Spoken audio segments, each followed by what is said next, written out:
मां step foundation जी chairperson आहे। शाइस्ता खोसो मुंहिंजो नालो आहे ऐं मुंहिंजो तालुक़ु सखर डिस्ट्रिक्ट सां आहे। जीअं त असां मुख़्तलिफ़ इशूज़ ते कमु कयूं पिया, जेके करंट इशूज़ थियनि पिया उन्हनि ते। उन खां अलावा असांजो ख़ासि तौर ते एजुकेशन ते कमु आहे। एजुकेशन ते स्पेशली जेके गवर्नमेंट स्कूल्स आहिनि, जेके बंदि पियल बिल्डिंग्स आहिनि, या जिते फर्नीचर मौजूदु न आहे, जिते ॿार ज़मीन ते तालीम हासिलु कनि था, या जिते टीचर्स न आहिनि, त उन्हनि ते असां कमु कयूं पिया। त जीअं सिंध जी असांजी तालीम बिल्कुलु हथ सां तबाह कई वञे पई, त उन पंहिंजी असां भई तालीम जी बहितरीअ जे लाइ कमु करे रहिया आहियूं। ऐं अॼु जीअं त असांजा हिते नौजवान जीअं टेस्ट क्लियर कई आहे ऐं जंहिंखे मतिलबु पॉलिसी जो शिकार थिया जी पॉलिसी जो शिकार थिया आहिनि, जंहिंखे हथ सां फेल कयो वियो आहे ऐं असांजी सिंध जी तालीम खे हथ सां बदनाम कयो वञे थो। उन जे लाइ जेके नौजवान अॼु हिते प्रेस क्लब सखर में गॾु थिया आहिनि, मुख़्तलिफ़ डिस्ट्रिक्ट खां आया आहिनि, उन्हनि खे सभ खां पहिरियां त मां सलाम पेश कयां थी। उहो पंहिंजी जिदोजहद जे लाइ ॿाहिरि निकिता आहिनि ऐं पंहिंजे हक़नि जी ॻाल्हि करे रहिया आहिनि। मां सम्झां थी नौजवान सिर्फ़ु पंहिंजे हक़नि जी ॻाल्हि नथा कनि, पूरे सिंध जे नौजवाननि जी हक़नि जी ॻाल्हि कनि था।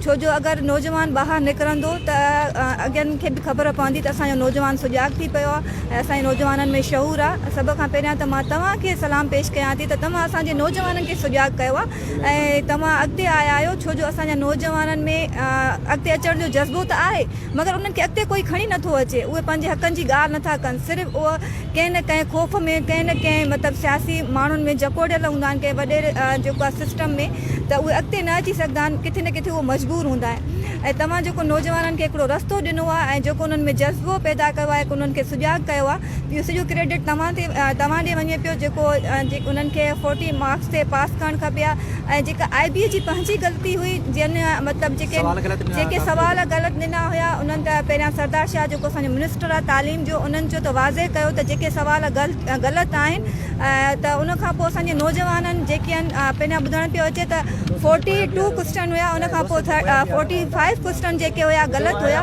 उन तहत IB वारनि खे पंहिंजी ग़लती तस्लीम कंदे ऐं नौजवाननि खे जेका उन्हनि हिकिड़ी परसेंटेज रखी त 45% ते असां पास कंदासीं, त इहा पॉलिसी ख़तमु करे 40 ते उन्हनि खे पास कयो वञे। छो जो असांजे नौजवाननि में टैलेंट आहे ऐं इन में जेके असां नौजवान काफ़ी मायूस थी करे ख़ुदकशी जी तरफ़ वञनि पिया ऐं जेके तव्हां ॿुधो बि हूंदो त हिकु ॿिनि नौजवाननि जेको आहे दरिया कोशिशि कई हुई ख़ुदकशी जी ऐं जी बिल्कुलु। त इहे शयूं न थियणु खपनि ऐं जेके असांजा पंहिंजा जेके असेंबलियुनि में वेठा आहिनि, उहे ई असांजा दुश्मन आहिनि नौजवाननि जा ऐं उहे ई नौजवान नथा चाहिनि त असांजो जेको सिंध जो नौजवान आहे उहो अॻिते अचे ऐं उहे कंहिं मक़ाम ते पहुचनि। उन्हनि खे हथ सां पोइते धकियो थो वञे ऐं स्पेशल कोटा जे हवाले सां बि असां चवंदासीं त 5% जेका कोटा रखी वेंदी आहे त उहे स्पेशल पर्सन जे सिर्फ़ु नाले ते रखी वेंदी आहे, पर स्पेशल पर्सन खे ॾिनी न वेंदी आहे ऐं पंहिंजे मनपसंदि माण्हुनि खे ॾिनी वेंदी आहे जेके स्पेशल न हूंदा आहिनि। छो जो इहे लिस्टूं तव्हां ॾिसो त सियासतदाननि जे बंगलनि ते ठहंदियूं आहिनि, MP MNS जे बंगलनि ते ठहंदियूं आहिनि, उते ॿोलियूं लॻंदियूं आहिनि। हीअ जेका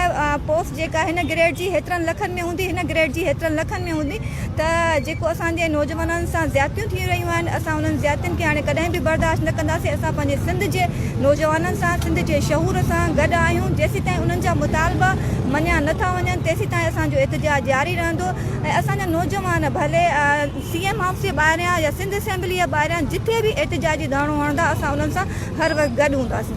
बिल्कुलु, वॾी महिरबानी। अदी शाइस्ता असां सुबुह अदीअ खे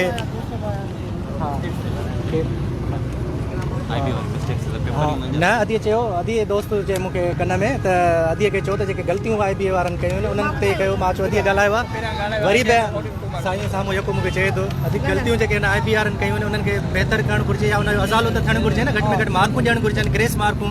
जेके ग़लतियूं कयूं आहिनि असां उनखे साबित करे ॾेखारियो आहे ग़लतियूं कयूं आहिनि IB जेके पेपर्स IB वारनि कढिया आहिनि त उहे IB वारनि जूं ग़लतियूं आहिनि। उन्हनि में 45 क्वेश्चन ग़लति आहिनि त उन्हनि में ग्रेस मार्क्स ॾिनियूं वञनि। जेके असांजा स्टूडेंट जंहिंमें टैलेंट आहे, छा असां कहिड़ो मैसेज था ॾियूं दुनिया खे त जेके असांजा सिंध में जेके इदारा आहिनि, जेके तालीमी इदारा आहिनि, उहे एॾा मतिलबु नाकारा आहिनि त जेके असांजा स्टूडेंट एॾी ॾींहं राति महिनत करे जेका महिनत कनि था, उहे टेस्ट बि क्लियर IB जी नथा करे सघनि। IB जी पंहिंजी ग़लती आहे, उनजो अज़ालो थियणु खपे ऐं उन